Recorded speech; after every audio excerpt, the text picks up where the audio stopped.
They always said if there's one knock at the door, never open it up. I decided to open the door to one knock and I was left horrified. "Please, just let me in, it's getting cold. Someone is trying to eat me out." The voice was familiar, only older than I remembered, very close to detail. "Lala, please." Using my old nickname was a nice touch as well. I sat on the floor next to the door, my arms wrapped around my legs. Of course, this had to happen the 1 week my parents left me alone. They hadn't gone on vacation for years. I practically begged them to get away for a while, for their own good.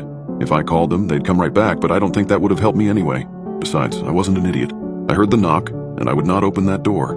When someone comes to your house, they will ring the bell or knock a few times. Most people like to play safe and simply use the bell.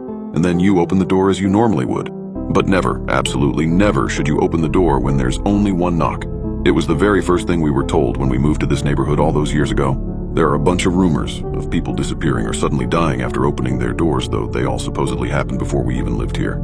I never believed in it, not even when I was little. This town was simply insane. Most people here were a little eccentric and unusual. Well, that's what I believed until I heard my lost sister call for me after the one loud knock on our front door. "Please go away," I whispered. Even after all those years, I recognized her voice. And when I heard it, I jumped right up, ready to open that door wide. But I knew it wasn't her.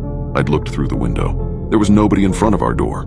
I don't know how much time had passed before I finally grabbed my phone and called Max, who's not only our neighbor but one of my closest friends. "She's here," I said. I knew I wasn't making much sense. I didn't know how to word my thoughts. "Who? Where?" he answered. "Ruby." Silence. "What?" Max started speaking but stopped. "She knocked." That was enough information for him. "You didn't open, did you?" I shook my head, which of course he couldn't see. "I'm coming over now, okay?" I'm not sure how many minutes passed, but Ruby had stopped asking me to open the door. "Hey, Lainey, I don't think the bell is working," I heard Max. "Maybe they screwed with it." I swallowed. "You could knock." There was silence for a little while, followed by one loud thud. When I didn't open the door, the sound of Max started shouting loudly. "Open the fucking door!" His voice became louder and louder until it hit a frequency that almost made my eardrums explode. I didn't move, I didn't speak, and finally the doorbell rang and the voice became silent. Slowly I got up from the door to look outside. This time it was really him.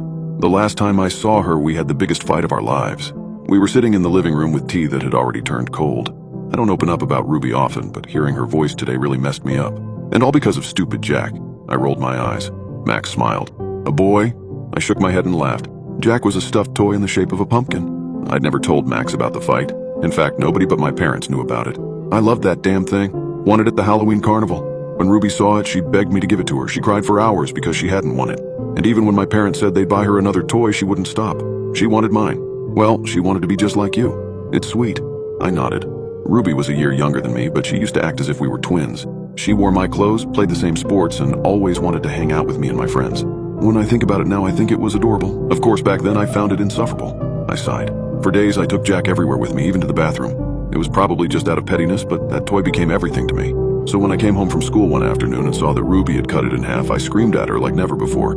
She only looked at me with big, teary eyes. Max put his hand on my shoulder. "Come on, Lainey, siblings fight, it's normal. I saw you with her though, and you were a damn good big sister." I nodded. Of course, I knew it was just some stupid fight between kids, but if I could turn back time, I'd give her every shitty toy I owned. This happened 5 years ago. Ruby would be 16 now. My parents have tried everything for years to find her. I believe the only reason we still live here is that they never entirely gave up the hope that she'd come back home one day. Maybe now she was, just in a different way. "Do you think I'm losing my mind, Max?" He raised an eyebrow. "I think you lost that a whole while ago," he joked. "No, I'm serious. I mean, it's not possible that I actually heard her earlier." He shrugged. "I mean, you did hear a knock. I don't think it was actually her, though." Max and I used to make fun of the superstition. When we were younger, before Ruby disappeared, we once played Ding Dong Ditch. After a few houses, Max decided to knock once at the door of our neighbor Mrs. Telsky. Someone saw us, though, and Max got the biggest lecture of his life from his grandpa. Like it was a really big deal. My parents weren't happy either, but Max was grounded for 2 months, during which his grandpa told him all sorts of horror stories from this town. "I don't think it was her either, but I do think it was mimicking her, or trying to," I said. "For what it's worth, I think it was smart that you didn't open the door. Maybe we're all just a little crazy, but better safe than sorry, right?" Max offered to stay the night, and I immediately said yes. We got the air mattress and watched movies until I started to hear him snoring. The good thing about Max was I never felt awkward around him. He regularly stayed over since we were little, especially often after Ruby was gone. Having him here really helped against the silence. My mind became easier, and my body heavier. Real thoughts started to mix with dreams. I was beginning to fall asleep. And then there was another knock.